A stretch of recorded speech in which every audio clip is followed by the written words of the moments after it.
The Royals added another player to their opening day roster, but does it mean somebody's on the way out? We'll find out next in this edition of Locked On Royals.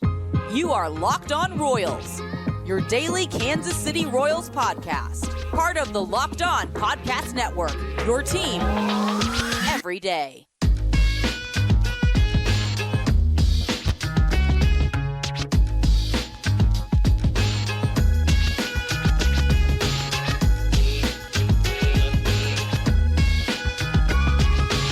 Thank you for tuning in to another edition of Locked On Royals on the Locked On Podcast Network.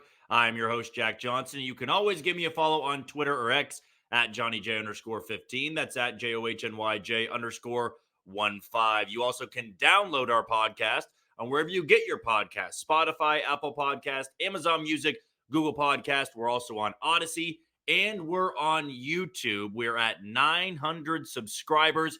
So be the next one to subscribe, as our goal is to get to 1,000 by opening day 2024, which now is just about 2 months away. So we feel good about hitting our goal, but we don't want to stop at just 1,000. Want to keep breaking through that mark so we can make this the best possible podcast that it can be. Today's show is brought to you by FanDuel. I was telling you last week about some prop bets that would be there for the Chiefs and the Ravens game. Of course, with the Niners and the Lions. Was a fantastic weekend of football. If you are a fan, of course, of the Kansas City Chiefs and the San Francisco 49ers, both games kind of came down to the wire. But if you didn't have any money on it, if you were too scared to bet, well, stop worrying, stop fearing about losing money on bets and figure out the best way to make those bets on FanDuel. You don't just need to throw your money away. You can find the right picks, the ones that are making people a lot of money, and you can start adding to your bank account. It's fun. It's easy to do. Stop wasting time and go and create your FanDuel account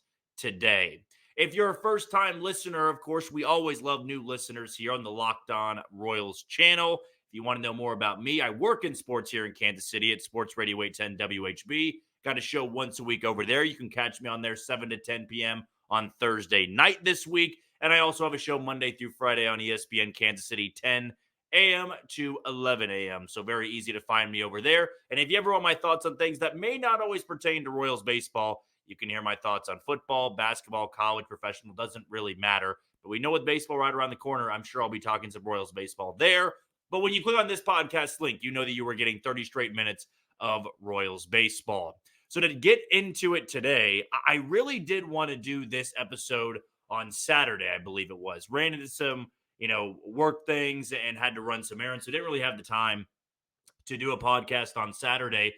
But I hated that it was kind of a weekend, and at 6 a.m. when this happened, the Royals signing Adam Frazier to a major league deal, a former Pittsburgh Pirate, a former All-Star for that matter, just 2 years ago, or 3 years ago now, I think it was. Also a former Padre and a former Baltimore Oriole last year. And the Royals, I think, made this move for a variety of reasons, and we're still going to have to wait and see what the 40-man roster casualty is going to be to make room for Adam Frazier, and we're going to get into the roster aspect of this throughout today's show. But I thought there was a very definitive reason as to why they went after a guy like Adam Frazier. Now, I saw mixed reactions to it. Some people don't like the idea that he's a light-hitting second baseman. He's not very good defensively. I think there are good aspects to his game. I also think there's a lot of reasons to criticize a move like this for the Kansas City Royals. But this one kind of came out of left field to me. We had heard for weeks now that J.J. Picollo and the Royals were still looking for a left-handed hitting infielder that could play multiple positions. Well, lucky for the Royals that Adam Frazier can play second base. He can play the outfield. He can bounce around a little bit. And that is important to have. And the Royals right now have two guys on their major league roster that can play infield and outfield spots, and Garrett Hampson and Adam Frazier. When this deal was made, I wanted to get the financial breakdown before I really gave a true reaction to it. Because I don't think there's a need to jump all over a deal, good or bad, until you know how much that player is going to be making. Now, in the case of Adam Frazier, he's going to be making what a backup would make on a major league roster. Now, the deal was, I think, worth $4.5. There's a player option for next year. But toward the Royals' salary, he's making about $2 million this year. So it's really not going to break you financially. This could have been a move to give some competition at second base. this also could have been a move to maybe be a domino effect to a trade down the road. We had heard last week that the Royals have their eyes on a closer. They're trying to acquire a closer through trade. Signing a guy like Adam Frazier certainly raises some flags of maybe they're close on a deal. Now, I tweeted this out, and again, follow me on Twitter or X at JohnnyJ_15, at JOHNYJ_15.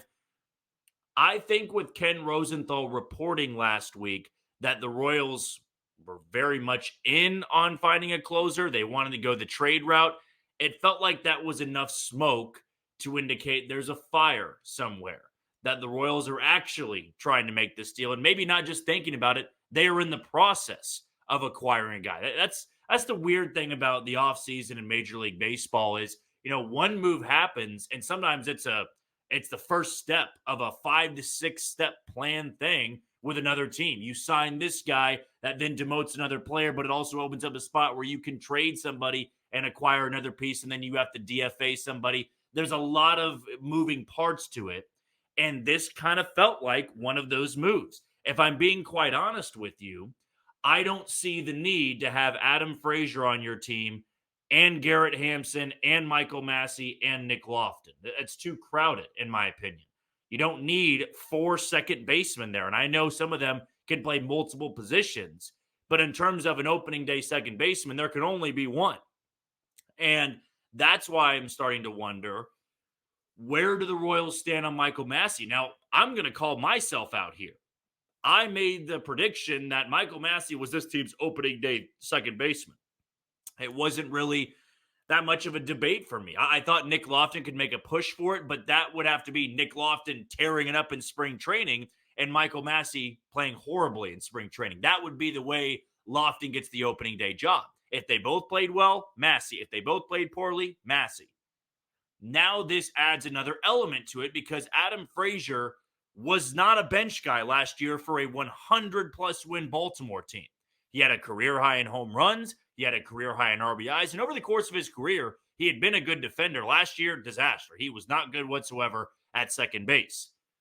It does make me think, though, the Royals may not be as high on some of the guys, and even more so leading into that quote that J.J. Picollo had of, we've got guys that can bounce back, we're not counting on it. Maybe they look at Michael Massey as a guy that, yeah, we think he could bounce back, but we got to raise the floor of this team.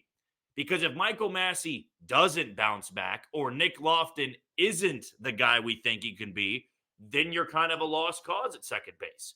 The good thing about this is that second base to me is very much of a low-value position, right? We saw in the best Royals teams in the mid-2010s, second base was not that valuable. Omar Infante was there for a chunk of that time.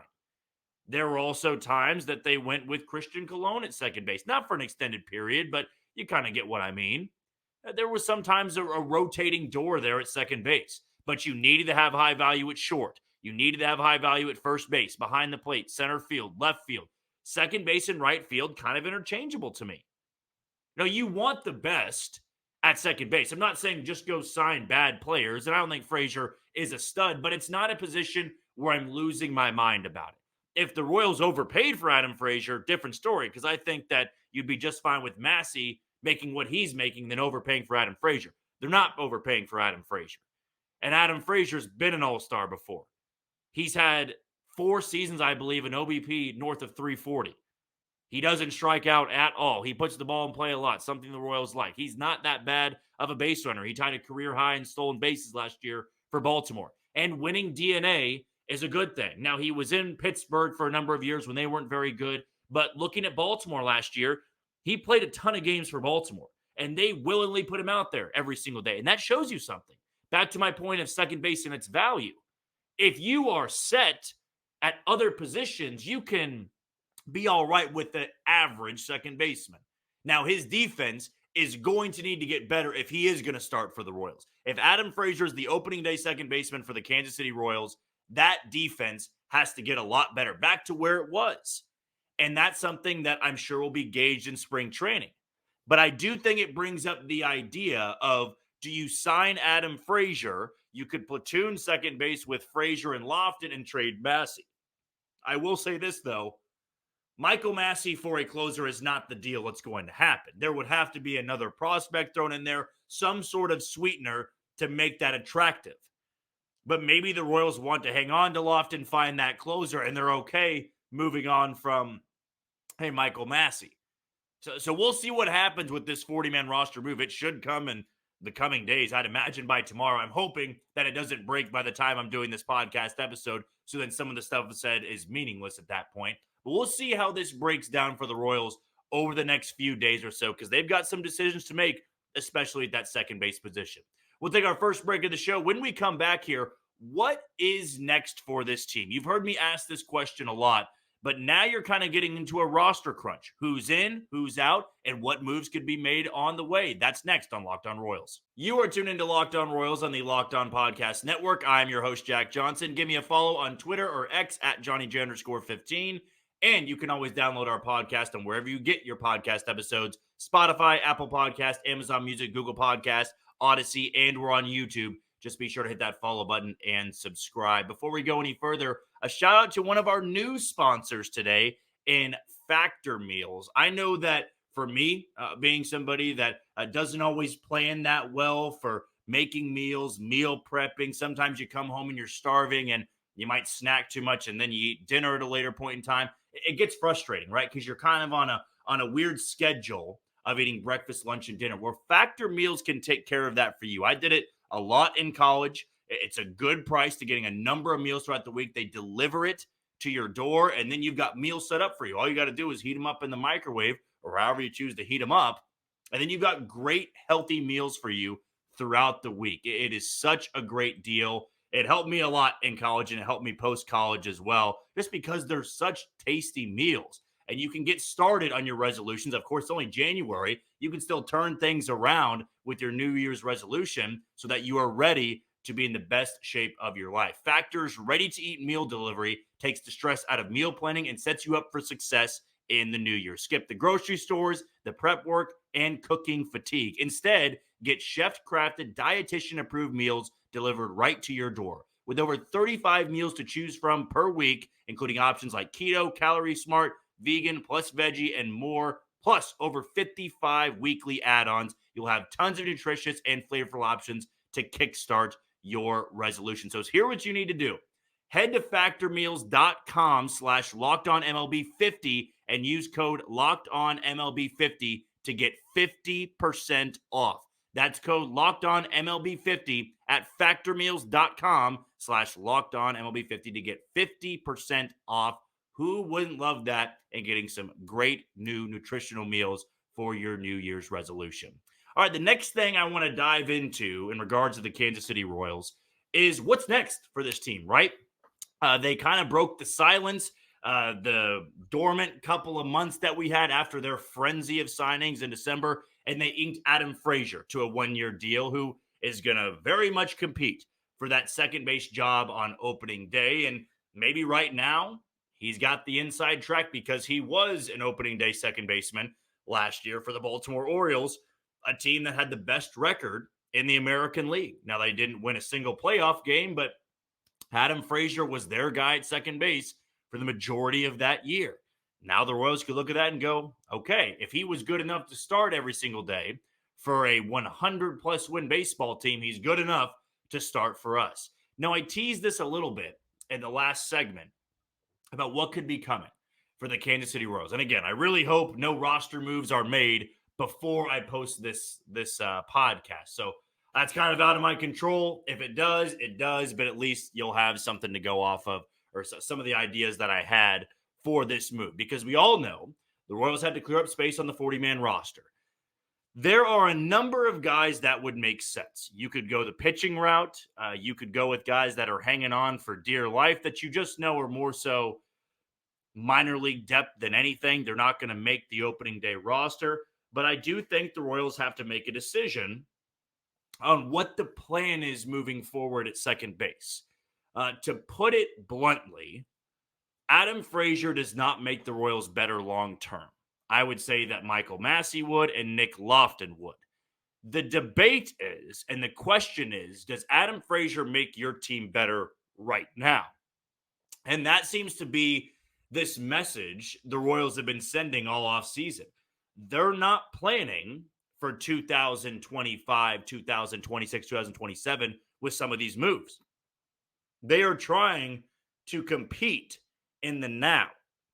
They are trying to give their team the best chance at winning a division in 2024.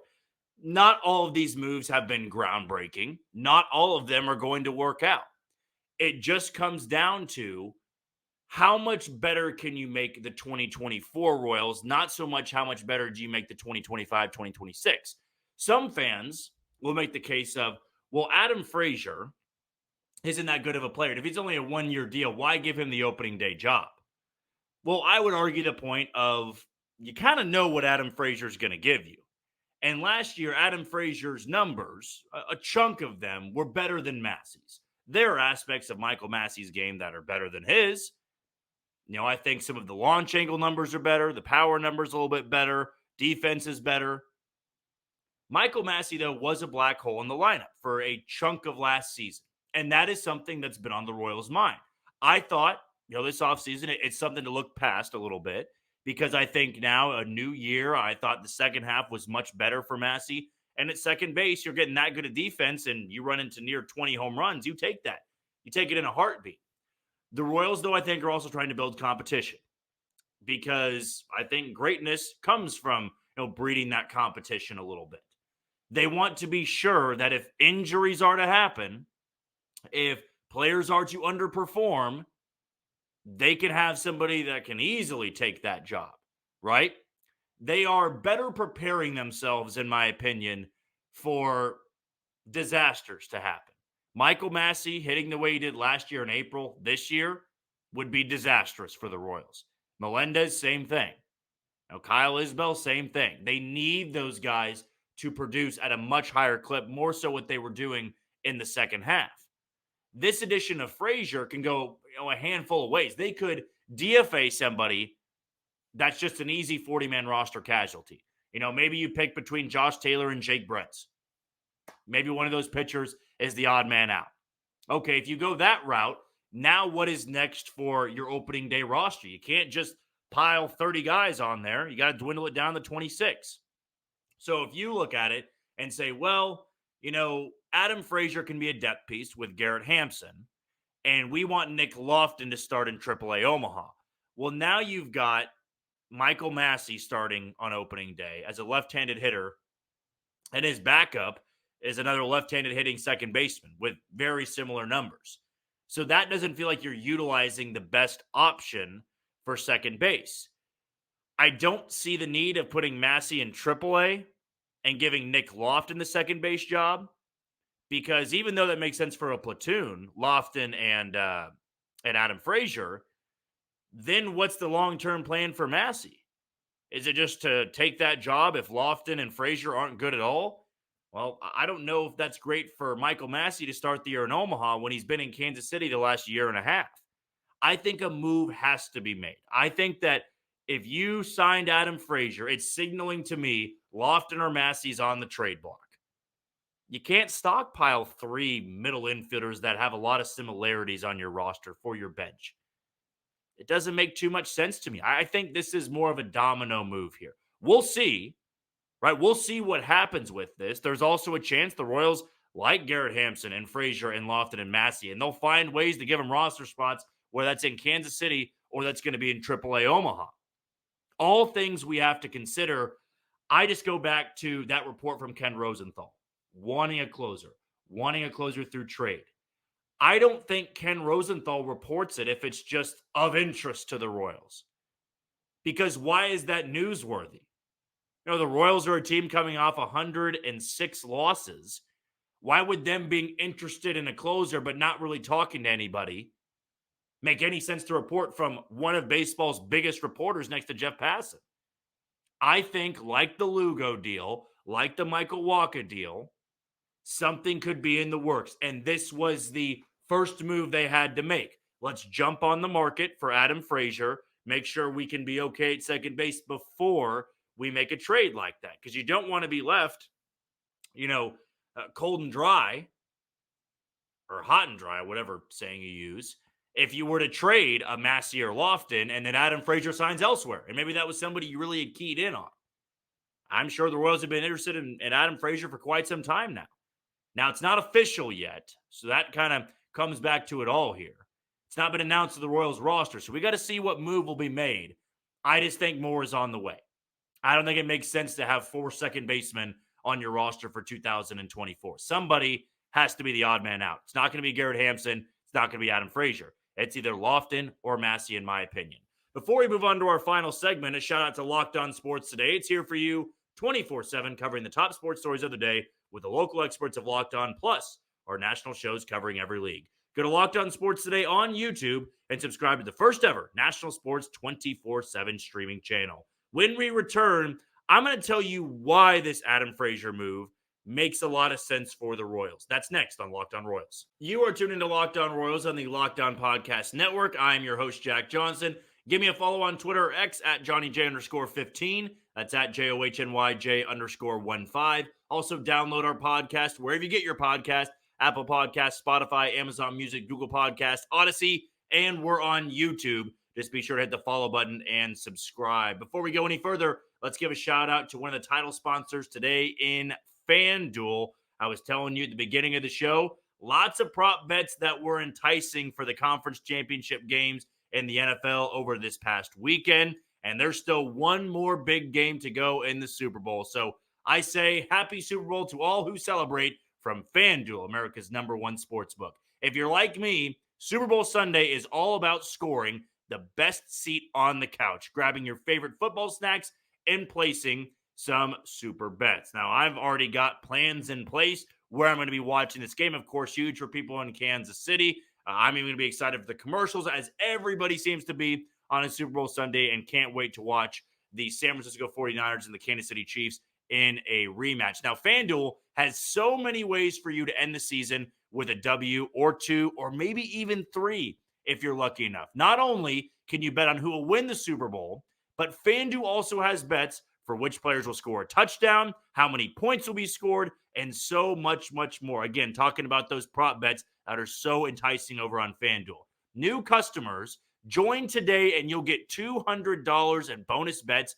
if your first bet of $5 or more wins. Just visit FanDuel.com/lockedon to sign up. That's FanDuel.com/lockedon. Make every moment more with FanDuel, the official sportsbook partner of the NFL. The last thing I wanted to dive into today kind of puts a bow on this Adam Frazier talk and the Kansas City Royals. And like I said, I wanted to do this podcast episode on Saturday, but kind of ran into running some errands. Just didn't really have the time to do it on the weekend. And I do want to remind everybody that though we've been at 3 episodes a week for about the last month and a half, we are going to be jumping back into 5 episodes a week beginning next Monday. So this is our last week of just doing 3 episodes. We're going to be jumping back to 5 episodes next week. So we're going to be giving you even more Royals content every single day. But with this Adam Frazier move, the reason I think it makes a lot of sense is because, as I've said time and time and again, I'm going to sound like a broken record. The Royals have made it abundantly clear that the guys that were out there last year are not guaranteed a roster spot. Few are. Bobby Wood Jr., guaranteed one. Benny Pasquantino, guaranteed one. Michael Garcia, guaranteed one. Cole Reagan's guaranteed. Brady Singer, guaranteed. Salvador Perez, you get the point. There are some guys, though, that just aren't given that benefit. They don't get a stroll into spring training, go hit 140, and expect to be the opening day starter. That's just not going to be the case for guys like Michael Massey. Even though we've pumped up Kyle Isbell a little bit, there's a chance Drew Waters beats him out for the center field job. It's not locked in. Maybe there's a chance MJ Melendez isn't the opening day starter in left field. I don't know where you go after that for left field, but there's a chance. Some of these guys just aren't going to be sitting as pretty and surprise Arizona coming up in a few weeks. They're going to have to earn that spot. So the reason the Royals made this move and going after Adam Frazier is because I think they're trying to continue their message of raising the floor. You heard me say raising the floor when they brought in Michael Wacha and Seth Lugo and Will Smith and Chris Stratton and Nick Anderson. You're raising the floor because last year there were so many unproven guys on the team. And though the upside might have been there, the downside was really poor. And we saw the downside. It was 106 losses. Guys that were becoming virtually unplayable. Now that's the floor. That's the gamble you take with young players. The benefit of going after somebody that's been there, that's done that is churned out productive seasons. You know what they're going to give you. You know what Adam Frazier is going to give you at second base. Is the upside higher than Lofton? Is the upside higher than Michael Massey? I would say no. I don't think the upside is higher. Now, he's also had an all-star level season. That is something Michael Massey and Nick Lofton do not have. Adam Frazier has put out some very good offensive seasons and good defensive seasons for that matter. But making a move like this ensures that they're not going to be blindsided by Adam Frazier hitting 130. They're not going to have that. As much as I hate to say it, Michael Massey proved for 2 months he was like a 130, 140 hitter. And the Royals don't want that this year. Nobody would want that on a big league ball club. So raising the floor keeps this team's expectation pretty high for at least some optimistic Royals fans. If you're gambling again for numerous positions, we can talk optimism all day long. We can say Kyle Isbell can become a above average center fielder. I can, strongly believe in my message of MJ Melendez is going to be a very good offensive hitter, has a much better approach. I have nothing else to go off of other than stretches in their career and thinking it's going to translate. Now, Michael Massey, kind of the same thing. Nick Lofton, the same thing. Nick Lofton, though, has 19 games under his belt. There's not enough there for you to say, well, it's going to happen. Baseball is never a for sure thing. We know that. Right? The scary thing, I think, for Royals fans is, what if Cole Reagans doesn't turn out to be as good as we expect him to? What if Bobby Wood Jr. has a little bit of a regression this year? That's just baseball. I don't believe those things are going to happen, but that's baseball. With veterans, with guys that have a large sample size, like an Adam Frazier, like a Michael Walker, like a Seth Lugo, Nick Anderson, Will Smith, Chris Stratton, there's more to go off of that. I'm not going to be blindsided. One day, they're going to have that season where they bottom out, and that's usually the year they retire. Example like Wade Davis and Greg Holland. We weren't thinking about their worst years in 2013, 14, and 15. They were in the prime. And then when they returned to Kansas City, that was the end of their career. We were blindsided by, wow, the numbers really are that bad. They're not the same guy they were. And that happens to everybody. Like right now in the career of Adam Frazier, I don't envision him having his final year in the bigs after, 8-9 years to be at age 32. I don't see that happening. Michael Massey and Nick Lofton could be good ball players. They could be better second basemen than Adam Frazier. But the competition there is going to let them show it early on. Are you really going to be the guy that we expect you to be? Or do we need to turn to the veteran that we know we're getting? JJ Picollo seems very adamant about not being surprised, not being able to make the excuse or protect his argument of, well, Michael Massey was supposed to be a good second baseman, or Nick Lofton was supposed to be our first-round pick that we all look back on and go, that was a great first-round pick. He doesn't want to do that this year. He had to do that a lot last year. Well, we went with this guy because we felt pretty confident in him. We felt like he had a really good spring, and we think he deserved that chance. He doesn't want to have to do that this season. If he goes to Adam Frazier, it's a less a chance he has to explain why he went to Adam Frazier. If he goes with Michael Massey or Lofton and they bought him out, and they're one of the worst second basemen in the league, I don't see that happening either. But let's say for this hypothetical, that becomes true. Then he's got to answer as to why he went with them at second base and not another option. That's what it comes down to in Major League Baseball. You are questioned, you are criticized for the moves that you didn't make when that position needed a move. He's going to have to answer for it if Kyle Isbell's not the answer in center. He's going to have to answer for it if MJ Melendez isn't the answer in left field.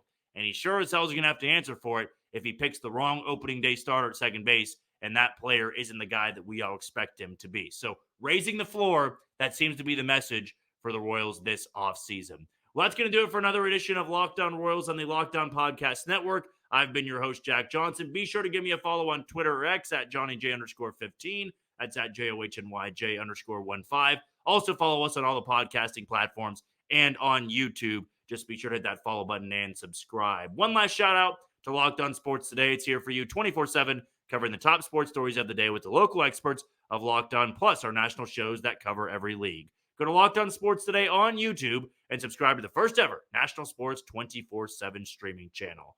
Until Wednesday, we're going to dive a little bit more into those 40-man roster moves. You take it easy, Kansas City.